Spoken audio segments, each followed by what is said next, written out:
Un cordial saludo en el nombre de nuestro gran Dios y Salvador Jesucristo. Les habla Guido Rojas, teólogo católico, transmitiendo en vivo en directo desde la ciudad de Palmira, Valle del Cauca, Colombia. Vamos a tener en esta ocasión un estudio de Biblia, un estudio muy importante. Vamos a analizar lo que fue la conformación, históricamente hablando, de lo que es el canon o la lista de los libros canónicamente aceptados por las iglesias cristianas en este caso, de lo que es el Nuevo Testamento, que son conocidos como los textos neotestamentarios. Esta serie que estoy haciendo sobre la Biblia, quiero hacerla desde fuentes evangélicas, Biblias de estudio, diccionarios bíblicos de las principales ediciones evangélicas, hecha por una gran cantidad de eruditos en la materia del ala protestante, incluyendo teólogos, biblistas, pastores, profesores universitarios, y eso con el fin, porque de tratar de quitar ese celo que hay de perjuicio tanto del ala católica como del ala evangélica, que solamente se da más que todo a raíz de personas en Facebook, apologistas tanto católicos como evangélicos, que siempre tratan de hacer peleas de perros y gatos. Pero lo que yo siempre he hecho a nivel de lo que son las autoridades eclesiásticas por el lado de la Iglesia Católica, en este caso del Papa Francisco, con todo lo que es el ecumenismo hoy en día, los diálogos interreligiosos, y también a nivel también de las principales iglesias cristianas de la Reforma Protestante, eso no se da. Y lo voy a hacer con pruebas como me gusta a mí, siempre evidenciando en físico de mi biblioteca personal, de las Biblias que tengo. En este caso voy a utilizar una Biblia de estudio evangélica, es la Biblia de estudio Holman. Es para mí una de las principales Biblias evangélicas de estudio. Aquí está la contraportada, ustedes se pueden dar cuenta que es de la Reina Valera del año de 1960, todo comentada tanto en el Antiguo como en el Nuevo Testamento. Esta Biblia de estudio tiene aquí dice colaboradores, varias páginas, tiene una página, dos páginas, tres, cuatro colaboradores de artículos y colaboradores de notas. Aquí está, para que ustedes vean que son muchos eruditos. Aquí está, eruditos evangélicos, aquí dice colaboradores de notas, y aquí más adelante también dice colaboradores de artículos. ¿Ven? O sea que son, aquí aparecen, por ejemplo, son personas con doctorados, de seminarios bíblicos, de universidades, de diferentes institutos de las Sagradas Escrituras que tiene que ver con la rama evangélica. Y cuando nosotros vamos a hablar buscamos en esta Biblia, donde nos habla sobre lo que es, hay unas notas explicativas donde dice, por ejemplo, quiero que ustedes vean origen, transmisión y canonización de los libros del Nuevo Testamento. Aquí está, porque me gusta mostrar siempre. Aquí dice, ahí está el título, origen de la canonización de los libros del Nuevo Testamento. Hay una parte que vamos a leerlo de una forma textual para mirar a ver cómo los mismos eruditos evangélicos hablan de cómo en el transcurso de los primeros siglos la Iglesia católica, apostólica y romana tuvo un papel preponderante y principal en lo que fue la canonicidad de los libros, en este caso, como decíamos, de la Nueva Alianza, y diferenciarlos de los diferentes textos apócrifos y los diferentes evangelios gnósticos de las de comunidades heréticas que también empezaron a surgir y casi a finales del siglo I y principios del siglo II. Estas explicaciones que voy a dar están para las personas que quieran constatar si tienen esta Biblia, están en la página 1453 y 1454. Dice así: testigos autoritativos del canon de la iglesia primitiva. Miren cómo dice ese subtítulo. ¿Cuáles fueron los testigos que autorizaron lo que es el canon? Canon viene de caña, o sea, lista, medida de los libros del Nuevo Testamento. Y algo muy curioso, porque dice de la iglesia primitiva, o sea que nos vamos a ir 16 siglos antes de la Reforma Protestante, antes de que Martín Lutero pues empezara todo lo que fue esa misma división y que ahí surgieron las diferentes iglesias cristianas. quiero aclarar que este video es solamente a manera de información porque no tengo ningún perjuicio y no quiero hacer ningún tipo de apología contra las iglesias cristianas, ni sus apologistas tampoco, ni tampoco con las personas que pertenecen a ella. Simplemente lo que quiero hacer es dar claridad cómo desde la misma erudición de estos personajes, que sí son personas autorizadas en la materia, personas de academia, personas de estudio, que elaboraron esta Biblia, ellos son completamente rigurosos en lo que tiene que ver con la historicidad, con lo que tiene que ver con la observancia tal cual como se formó el canon del Nuevo Testamento. Y sin ningún tipo de perjuicio, como decíamos, como de anticatólico, como decía yo en el video anterior sobre la Vulgata Latina, que también lo hice de fuentes evangélicas, está en mi canal que se llama Teólogo Guido Rojas. Ahí ustedes pueden mirar también cómo no se tilda la Iglesia Católica ni de Babilonia la Grande, ni el Papa como el Anticristo, ni mucho menos. Ese perjuicio solamente está aquí en las redes sociales por apologistas, como decíamos, en este caso tanto católicos como evangélicos, que lo único que quieren es sembrar divisiones, lo único que quieren hacer es una pelea de perros y gatos. Pero veamos, a ver, vamos a entrar en materia. Y vamos a mirar a ver cómo estos eruditos bíblicos nos dicen que fue la forma como se dio la autorización del canon, inclusive, como dice acá, en la iglesia primitiva. Dice así: aunque pasaron varios siglos hasta que hubo acuerdo entre la mayoría de las iglesias con respecto a la colección definitiva de los libros que forman el canon, muchos de los libros fueron ampliamente reconocidos como escrituras desde muy temprano. Por ejemplo, y vamos a mirar a ver, en el año 96, nótese bien que vamos a hablar de finales del siglo I, por unos eruditos evangélicos. Vamos a ver a quién van a citar. Por ejemplo, en el año 96 después de Cristo, o sea, casi 4 años antes de que finalizara el primer siglo, dice acá Clemente de Roma. Y para saber quién es Clemente de Roma, sabemos que es un obispo o un episcopo, fue un dirigente, un superintendente de la iglesia cristiana primitiva en Roma. Este personaje Clemente de Roma lo he citado muchas veces por varios historiadores también de la talla de Justo L. González, de Alfonso Ropero. Se cree, según la tradición cristiana, que fue un discípulo inmediato de los apóstoles y que fue el tercer sucesor de Pedro en lo que es la cátedra o el episcopado en Roma, donde este primer apóstol murió crucificado cabeza abajo. O sea, este personaje no es espurio, no es un invento de los católicos, no es un personaje ficticio, sino que fue un personaje real. Aquí mismo lo dice. Clemente Romano en el año 96 citó el Sermón del Monte, capítulo 7 y capítulo 5 y capítulo 7, y lo consideró como escritura. Como miembro de una iglesia, nótese bien cómo dice, como miembro de una iglesia, o sea, iglesia, eclesia, asamblea, reunión, congregación de fieles, fundada por un apóstol. Mire bien que estamos hablando de que sí fue fundada por un apóstol, en este caso por el apóstol Pedro, porque muchos apologistas quieren negar que Pedro fue crucificado cabeza abajo en la colina Vaticana en tiempos del emperador Nerón hacia el año 64, donde actualmente está la Basílica de San Pedro en el Vaticano. Y estos eruditos están confirmando lo que estamos diciendo. Como miembro de una iglesia fundada por un apóstol, Clemente probablemente tuviera en aquella época acceso a todo o casi todos los 27 libros canónicos, o sea, porque en esa época todavía no se había formado el canon, no hay ningún escrito, ni en los 4 evangelios, ni en Hechos de los Apóstoles, ni en las epístolas paulinas, ni en las otras epístolas, ni en el Apocalipsis donde nos diga que sean 27 libros. Esa posteriosidad, canonicidad y lo que fue la clasificación de los mismos, como dice acá, estos mismos eruditos evangélicos, fue por los mismos jerarcas o los dignatarios o las personas que conocían la materia, como dice acá, en la iglesia primitiva.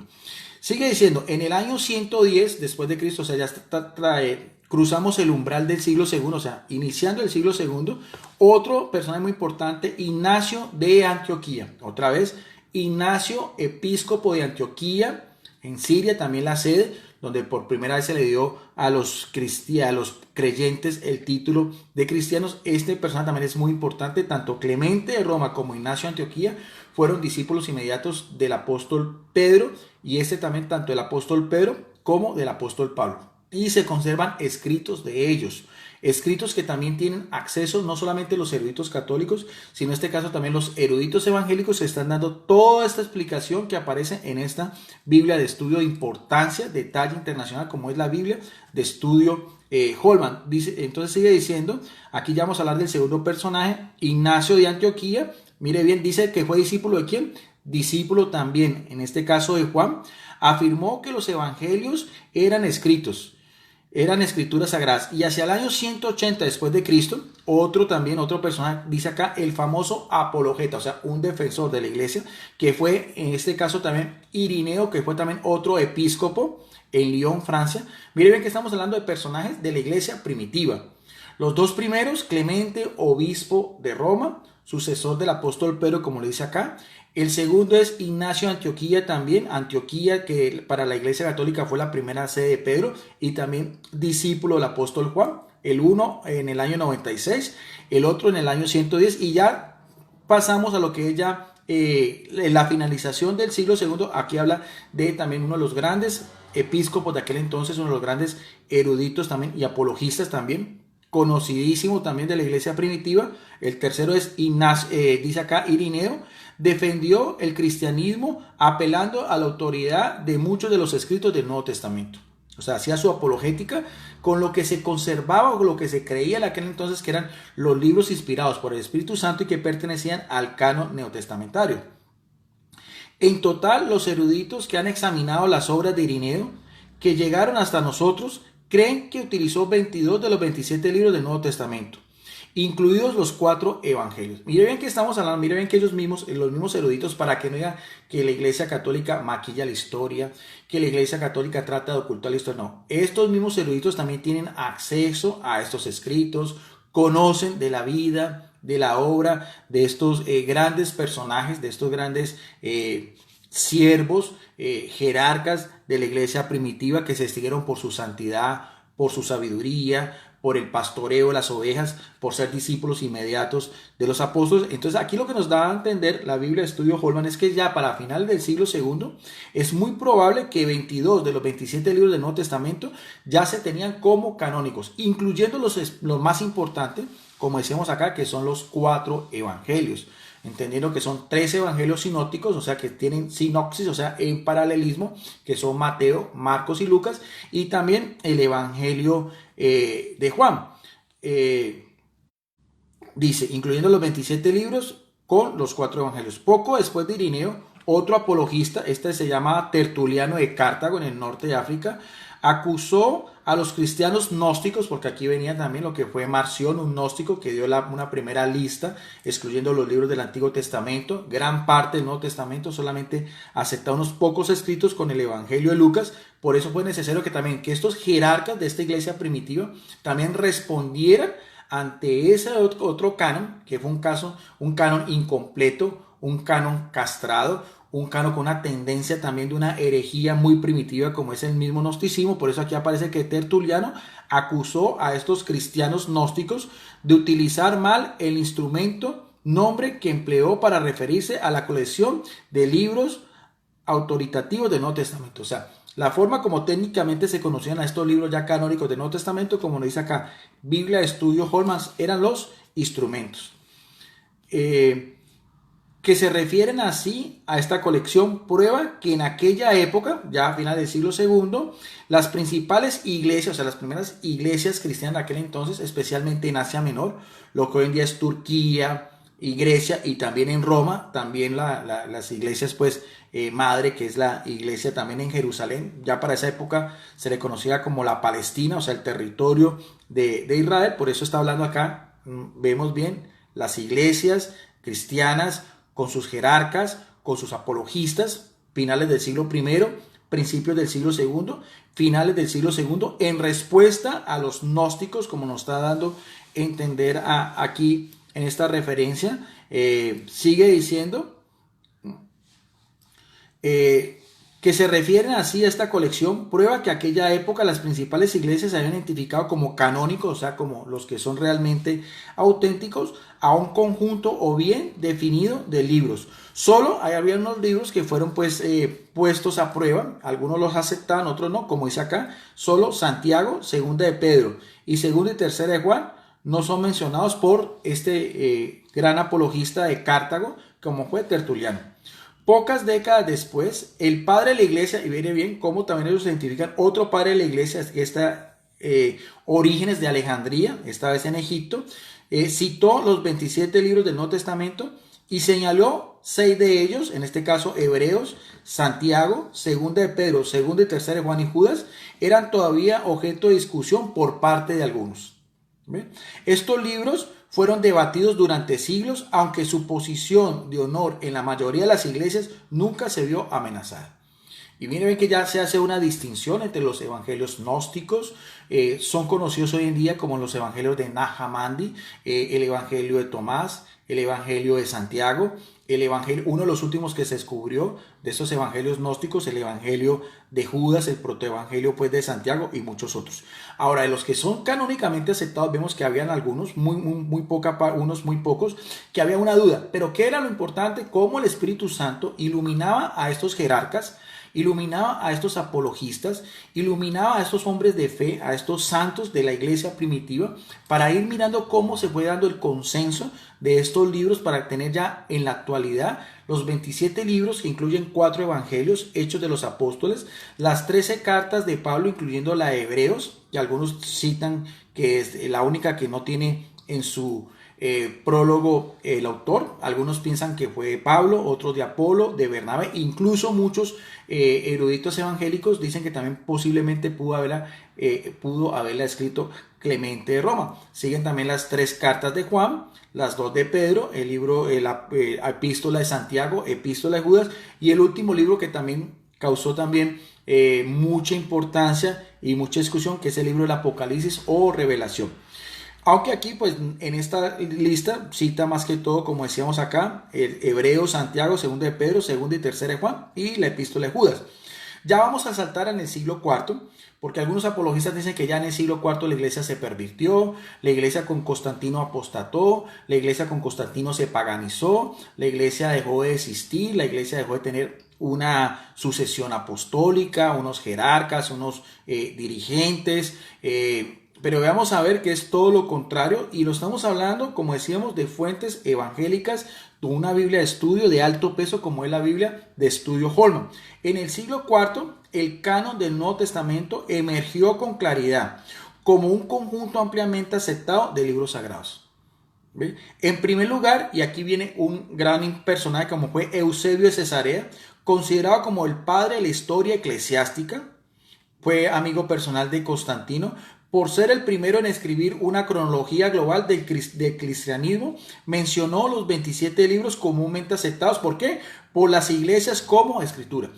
¿Cuáles iglesias? Las iglesias cristianas, las iglesias que nacen con los apóstoles, las iglesias que se fueron formando, como decimos, en Corintio, en Éfeso, en Tesalónica, en Roma, en Jerusalén, iglesias que tenían ya también jerarcas como Clemente Romano, que tenía también jerarcas como Ignacio de Antioquía, que tenía también jerarcas, como dice acá, el mismo Irineo de León, grandes apologistas como fue Tertuliano de Cartago, Orígenes también de Alejandría, y aquí estamos hablando de un historiador eclesiástico que es Eusebio de Cesarea, donde ya dice, como está haciendo referencia, dice, mencionó los 27 libros comúnmente aceptados por las iglesias como escritura. Y estamos hablando de 12 siglos antes de la Reforma Protestante. Aunque mostró reserva en cuanto al libro del Apocalipsis, como estamos hablando, en general especificó el mismo canon que utilizamos hoy en día. En el año, aquí viene también, y vamos a saltar de lo que fue la iglesia la iglesia después de ¿quién? De Constantino.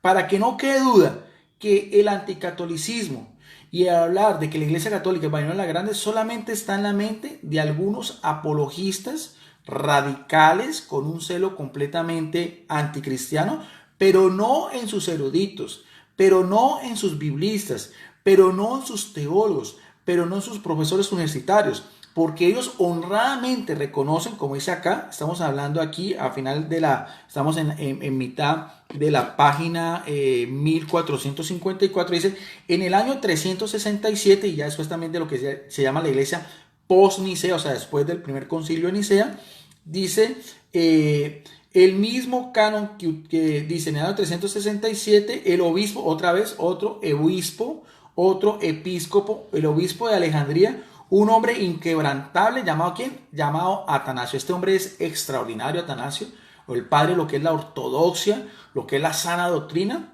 Combatió enérgicamente la herejía también de los arrianos, que negaban la divinidad de Jesucristo, de un ex sacerdote que fue excomulgado, como fue Arrio en el primer concilio de Nicea, donde se definió que Jesucristo es verdadero Dios y verdadero hombre. La misma herejía, la misma falsa creencia de hoy en día la acepta los testigos de Jehová. Y por eso es que aquí dicen, y mire, le dan el realce de también de lo que estamos hablando de Atanasio. Como lo veíamos anteriormente en mi video, como decíamos también los mismos eruditos bíblicos, cuando hablaban de Jerónimo como un gran erudito, como un presbítero de la Iglesia Católica que tradujo la Biblia al latín por pedido expreso del Papa aquel entonces, que fue el Papa Dámaso. Pero aquí estamos hablando de un gran patriarca, que lo dice aquí un obispo, pero de todas maneras su dignidad era también de patriarca, porque habían grandes patriarcados. Obispo Alejandría, un hombre que era inquebrantable, llamado Atanasio, escribió una carta solemne en la que enumera los 27 libros del Nuevo Testamento como escritura, sin mencionar ningún libro disputado. Señala que las discusiones mencionadas por Orígenes y Eusebio habían perdido ya importancia. O sea, esas discusiones pasaron a un lado.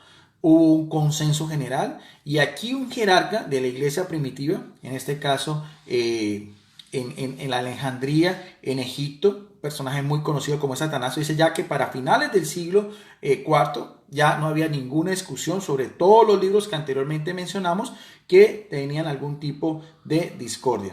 Sigue diciendo...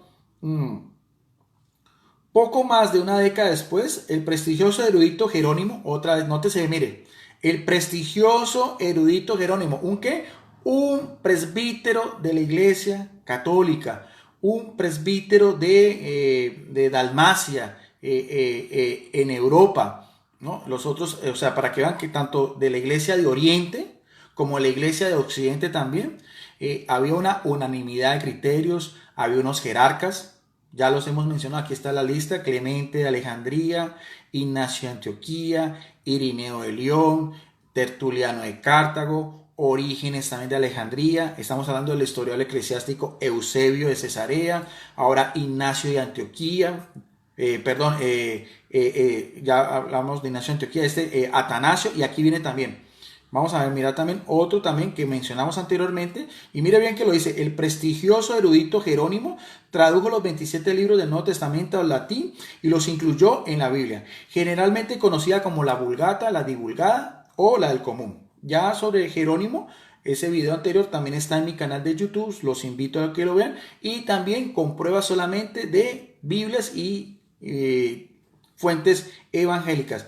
Respecto a los libros disputados, él estaba convencido de que su aceptación de larga data en las iglesias probaba que eran escrituras auténticas. O sea, ¿cuáles iglesias? Las mismas iglesias cristianas, las mismas iglesias que venían también fundadas por los apóstoles, las mismas iglesias que tuvieron sucesores, que tuvieron jerarcas, las mismas iglesias que fueron perseguidas, martirizadas también, sufrieron persecuciones por el Imperio Romano, y que después del edicto de Milán por Constantino ya podían gozar de paz, ya podían organizarse, ya pudieron tener también una más tranquilidad para que todas estas cuestiones de orden de erudición con lo que tiene que ver con la palabra de Dios se llevara a un consenso establecido y no quedara ninguna duda sobre lo que hoy en día Biblias católicas, y en este caso también Biblias evangélicas, saber que estos libros neotestamentarios tienen el sello característico de lo que es la inspiración del Espíritu Santo. Entonces sigue diciendo acá en este interesante artículo de estos eruditos evangélicos, dice bien, y aquí viene otro personaje. Vuelvo a retomar la lectura. Respecto a los libros disputados, él estaba convencido de que su aceptación de larga data en las iglesias probaba que eran escrituras auténticas. Y viene también otro episcopo, mire bien, ¿quién va a salir ahorita a la palestra? Dice Agustín, nótese bien lo que dice, Agustín, obispo de Hipona. Otra vez, otro gran doctor de la iglesia, un padre de la iglesia, un obispo católico como es Agustín, obispo de Hipona, en Argelia, en el norte de África, también una de las grandes lumbreras del cristianismo, tal vez a la misma par del mismo apóstol Pablo, como lo han reconocido tanto eruditos católicos como eruditos evangélicos. Vamos a ver qué dice acá sobre Agustín de Hipona. Estaba de acuerdo en que los 27 libros eran canónicos, y en cuanto a los disputados afirmaba que debían aceptarse. ¿Porque qué? Porque la mayoría de las iglesias cristianas de aquel entonces, especialmente aquellas con gran autoridad, ¿cómo eran qué? Alejandría, ¿cómo era qué? Antioquía, como era que la iglesia de Roma, como era que la iglesia también en Jerusalén, o sea, los grandes patriarcados de aquel entonces, dice bien, de la gran mayoría de las iglesias, especialmente aquellas con gran autoridad, debido a su origen apostólico, o sea, como eran fundadas por los apóstoles, ya dijimos cuáles especialmente, Jerusalén, la iglesia en Roma, la iglesia en Antioquía, dice, los habían aceptado hacía mucho. Finalmente, vamos a ver, ya no solamente vamos a hablar de eruditos bíblicos, no solamente vamos a hablar de episcopos, porque aquí están, ¿no? Ya citan los mismos biblistas evangélicos, ¿a quién? A Clemente de Roma, citan también, como decíamos, a Ignacio también, obispo de Antioquía, citan también a Tertuliano de Cartago, citan también a Orígenes de Alejandría, citan también a, no se me puede olvidar, Irineo, obispo de Lyon, en Francia, citan también acá, como decíamos, a Atanasio, ese gran patriarca de Alejandría, citan también a esta gran lumbrera, doctor de la iglesia, doctor de la gracia, el martillo de los herejes, como se le conocía, Agustín, obispo de Hipona, cita también a Jerónimo, presbítero, también católico, que tradujo la Biblia al latín, llamado la Vulgata. Y ahorita vamos a hablar de qué? Vamos a hablar también de concilios. O sea, la reunión de obispos católicos de esa época, como estamos hablando de finales del siglo IV, y aquí mismo aparece plasmado en esta Biblia evangélica, porque sigue diciendo, en el año 397, en el año 393 y 397, dos concilios de la Iglesia Católica, los concilios de Hipona y de Cartago, llegaron a la conclusión de que el número correcto del libro del canon del Nuevo Testamento era 27, ni uno más ni uno menos. Aunque aquí no lo dice, porque aquí está haciendo referencia al Nuevo Testamento, hay que mirar también que en estos dos concilios católicos también se determinó los 46 libros de lo que es el canon veterotestamentario, incluyendo los libros escritos en griego, la Septuaginta, que eso también hablaremos más adelante también de las mismas fuentes evangélicas, de mismos libros de historiadores, diccionarios y también Biblias, donde no tienen ningún reparo en también reconocer que la versión del Antiguo Testamento que utilizaban la iglesia primitiva era la Septuaginta.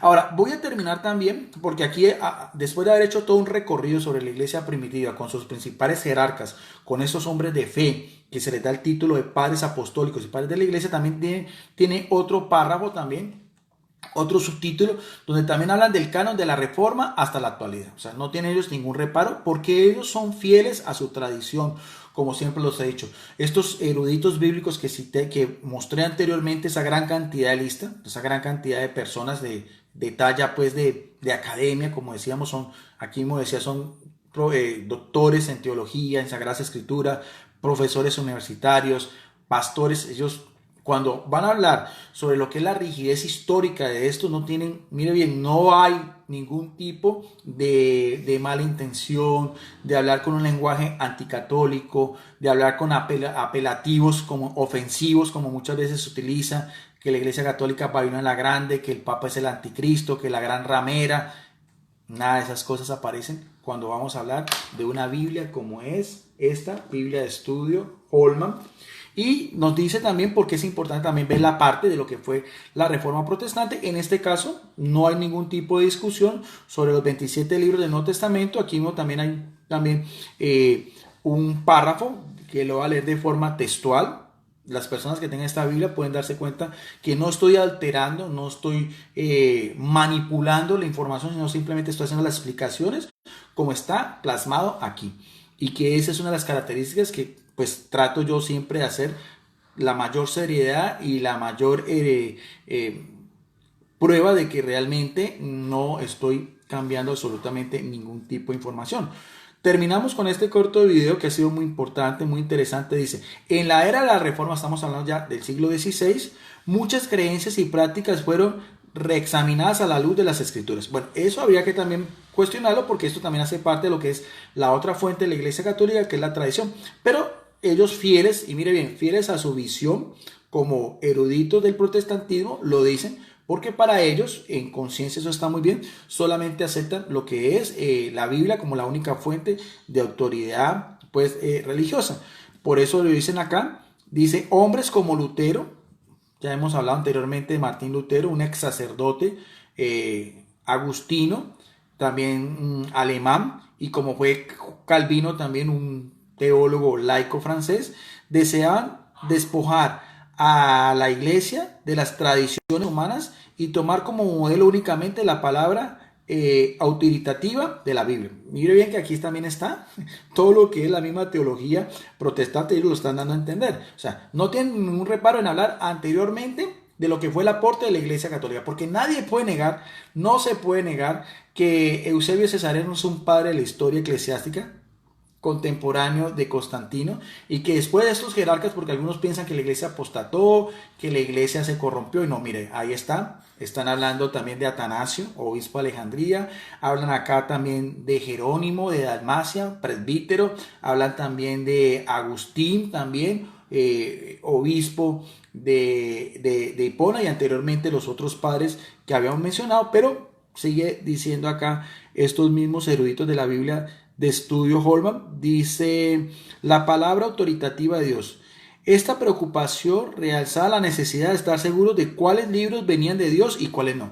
Pero estamos hablando de 16 siglos después. Estamos hablando, como dice acá, de un ex sacerdote como fue Lutero y de un laico, como dice acá Calvino, teólogo que fue Juan Calvino, pero ni Juan Calvino ni Lutero hacen parte de esa tradición anterior, como dice acá, porque entonces íbamos a cuestionar dónde quedaría el Espíritu Santo. El Espíritu Santo iluminó, como decíamos acá, a Clemente de Roma.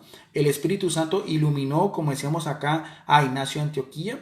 El Espíritu Santo iluminó, como decíamos, a Irineo de León. El Espíritu Santo iluminó a Eusebio de Cesarea. El Espíritu Santo iluminó como decíamos, a este gran personaje que es Atanasio, patriarca de Alejandría, o Jerónimo, presbítero, o también Agustín, obispo también de Hipona. Mire, eran grandes lumbreras, eran personas fieles también a la misma tradición apostólica. Lo que hoy en día cree la Iglesia Católica está también basada en los padres de la Iglesia, en lo que ellos creían, en lo que ellos plasmaban, como era también aceptar también la autoridad del obispo de Roma, la Eucaristía, el bautismo de niños, la misma sucesión apostólica, la devoción a los santos. O sea, muchas de las creencias de la Iglesia Católica nosotros también las podemos testificar y la podemos corroborar en estos personajes que están siendo nombrados acá por esta Biblia evangélica. Aunque en este caso estamos siendo específicos solamente en lo que es el canon del Nuevo Testamento. Pero quería dar algunas apreciaciones con lo que aparece acá, porque claro, ellos, estos eruditos evangélicos, cuestionan la tradición de la iglesia, pero eso también teológicamente es algo muy discutido, porque entonces el Espíritu Santo, ¿cómo es posible que para estos hombres sí los iluminara sobre mirar a ver que esos 27 libros eran auténticos y las otras creencias que creen en la Iglesia Católica estarían, por así decirlo, fuera también de esa misma asistencia al Espíritu Santo? Eso es una reflexión de orden teológica que también sería importante también que analizaran algunos de mis hermanos y amigos apologistas en las redes sociales. Quiero aclarar que inicialmente este video en la noche de hoy lo iba a hacer con el apologista bautista Salvador Barragán, a invitación de él, que es mi amigo, aunque sabemos que Salvador Barragán tiene una posición muy anticatólica, pero eso no ha dado margen para que nosotros dos, de una manera educada, culta, hemos podido expresar en varios videos, en varios debates, nuestras posiciones sobre algunos temas que tienen que ver con la doctrina cristiana, y él me había invitado a que hiciéramos un video sobre la Biblia.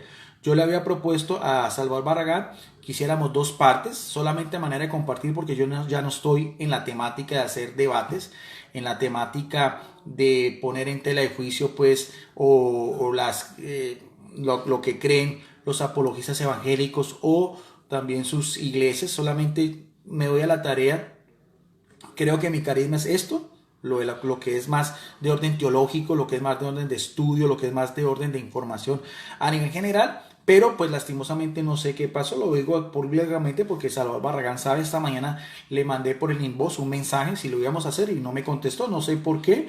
De todas maneras, tal vez tuvo algún inconveniente, en este momento por ahí lo vi que estaba conectado, pero de pronto más adelante podamos hacer.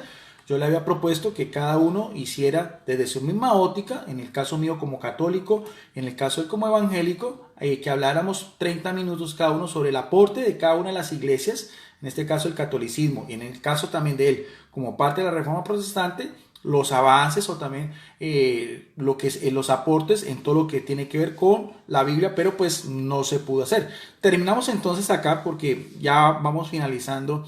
Este video dice: cuando Lutero publicó una traducción al alemán del Nuevo Testamento en 1522, incluyó los 27 libros del canon tradicional. Mire bien, ¿del canon tradicional de qué? Del canon tradicional de la iglesia primitiva. Del canon tradicional también de ¿quién? De Eusebio de Cesarea, de Orígenes, también de Clemente, también de ¿quién? De Atanasio, de Jerónimo, de Agustín de Hipona. Aunque expresó ciertas desaprobación en cuanto a los escritos disputados, separándolos en el índice de los libros indiscutidos. O sea, sabemos que Martín Lutero tenía ciertas reservas sobre el Apocalipsis, especialmente también sobre la epístola de Santiago, que decía el evangelio de paja. Le decía así porque hablaba sobre la fe con obras. Iba en contra de sus postulados, que solamente le decía la sola fe. La sola fide, aunque ese término sola se lo agregó Martín Lutero porque eso no aparece en ningún escrito del Nuevo Testamento. Parece ser que para Lutero los libros del Nuevo Testamento se dividían en libros canónicos de primera y de segunda clase, aunque los 27 libros procedían de Dios. No creía, aquí dice, que Hebreos, Santiago, Judas y Apocalipsis estuvieran a la altura de los demás, o sea, de los anteriores. En este caso serían la otra lista. A pesar de sus reservas, la aceptación desde tiempos, nótese bien lo que dice, a pesar de sus reservas, el primero que públicamente dio un escrito sobre la cautividad de Babilonia, el primero que empezó también a despotricar del Papa como el anticristo, a hablar de la Iglesia Católica como la gran ramera, como Babilonia la Grande, pero él no pudo desconocer, como dice acá, esa misma tradición, mire, en contra de lo que él siempre pregonaba, la sola fides, o sea, es importante la tradición, no podemos desviarnos, no podemos desligarnos también de lo que es que los escritos, como decíamos, de estos padres apostólicos, de estos episcopos, de estos jerarcas, de estos apologistas, de estos hombres de fe, de estos hombres de Dios, que como decíamos anteriormente, hacen parte de lo que es la iglesia primitiva. Y aquí mismo la Biblia de Estudio Holman dice también, hablando pues especialmente de Martín Lutero, vuelvo a repetir, a pesar de su reserva, la aceptación desde tiempos antiguos de los 27 libros del canon del Nuevo Testamento no fue seriamente cuestionada. O sea, a pesar de su anticatolicismo, Martín Lutero, que murió excomulgado por el Papa León X, él no pudo desacreditar esa tradición de 16 siglos atrás, porque tenía mucho peso, porque estamos hablando de estos personajes también, hombres de Dios, grandes lumbreras también de lo que tiene que ver con lo que es los estudios de las Sagradas Escrituras. Sigue diciendo, porque ya va terminando, los libros de 27 libros del canon del Nuevo Testamento no fueron seriamente cuestionados. Ahora ya vamos a hablar ya también sobre las autoridades reformistas. Dice, en 1546, vuelvo a retomar otra vez, mire, en 1546 la Iglesia Católica Romana, ¿qué? Reafirmó, no afirmó, sino reafirmó, o sea, le dio el sello, ¿qué? El canon de los 27 libros en el Concilio de Trento. Interesantísimo eso. Ante el auge de la Reforma Protestante, ante la forma como Martín Lutero cuestionó los llamados libros deuterocanónicos, los libros de la Septuaginta, sobre todo en el Antiguo Testamento, y a pesar de que vimos a Martín Lutero en su celo muchas veces también de algunos libros que él cuestionaba, especialmente la epístola de Santiago, él no tuvo ni el valor ni el coraje de decir que no eran inspirados por Dios, aunque quería ponerlos en un segundo plano, pero la propia Biblia que él traduce, como las otras Biblias también evangélicas que después empezaron a surgir, como es la Biblia del Rey Jaime, o la Biblia, la King James, o la Biblia muy conocida, la Biblia del Oso, que tradujo también Cipriano de Valera, después la Biblia del Cántaro, después por su sucesor, la Biblia Cipriano de Valera y el otro personaje también, que eran sacerdotes de la orden Jerónimo, muy conocido esa Biblia Reina Valera, y las otras también Biblias que empezaron a surgir de la Reforma Protestante, nunca negaron los 27 libros del Nuevo Testamento. Y aquí para finalizar, nos está diciendo que en el año 1546 la Iglesia Católica Romana reafirmó el canon de los 27 libros en el Concilio de Trento, que se llama la Contrarreforma. Y mire bien, y 100 años después, los protestantes, como se les conoció después a los reformados, históricamente hablando, no es despectivo, el término protestante es un término de orden histórico, hicieron lo mismo que en la conferencia de fe de Westminster, ya esta conferencia de fe en Inglaterra. Desde entonces, Concilio de Trento en Italia y la conferencia de fe de Westminster. Ahora, ¿qué es lo que dice acá? Concluye este artículo. Desde entonces no ha surgido en las distintas iglesias cristianas, sobre todo las iglesias cristianas de la Reforma Protestante, porque estamos hablando de una Biblia evangélica, ningún desafío serio en cuanto a ¿qué? En cuanto a la composición del mismo canon.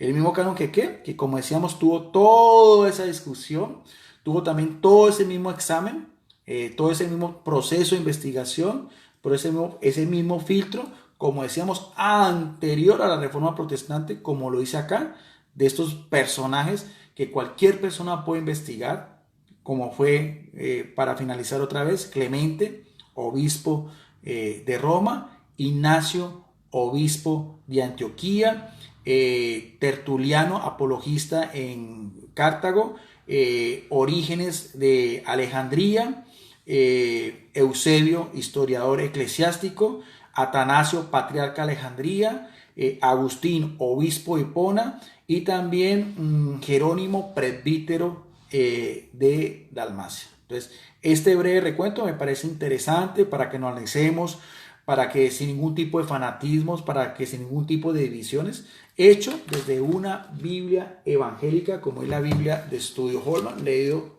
tal cual, transliteralmente como aparece acá, en este subtítulo que dice testigo autoritario del canon en la iglesia primitiva, que fue la primera parte, aquí mismo dice, y también, este otro también, el canon desde la Reforma hasta la actualidad. Aquí aparece también el canon de la Reforma hasta la actualidad. Espero que haya sido de gran interés. Esto es de cultura religiosa para mis amigos católicos y mis amigos evangélicos. Como siempre, este video es público, queda en mi muro. Lo subo a mi canal de Facebook que se llama Debate Bíblico y Teológico Licenciado Guido Rojas, y también lo subo a mi canal en YouTube que se llama Teólogo Guido Rojas. Si quieren se pueden suscribir. Todos mis videos son públicos y están para compartirlos, y si también cualquier persona católica o evangélica quiere hacer sus respectivos análisis, sus respectivas observaciones, les doy el pleno derecho y autorización. Como siempre, ante todo, quedamos en la paz, en el amor. ¿De quién? De nuestro gran Dios y Salvador Jesucristo. A Él todas nuestras miradas, a Él toda nuestra atención, porque Él es el centro de la Biblia, el verbo de Dios, el logos que se hace carne y que nos dio a conocer la buena nueva a través de lo que el mismo Padre había predestinado para llevarnos a todos a la salvación, a católicos, a ortodoxos, a evangélicos y a toda la humanidad, porque la redención ocupa eso mismo, porque la sangre de Cristo es preciosa y porque es el cordero inmolado que ante Él nada más lo puede reemplazar. Y eso es el centro de la Biblia. El centro de la Biblia es nuestro gran Dios y Salvador Jesucristo. Bendiciones para todos y nos vemos en otra oportunidad. Muchas gracias por su amable atención y un saludo a todos mis amigos que en este momento están conectados. Gracias.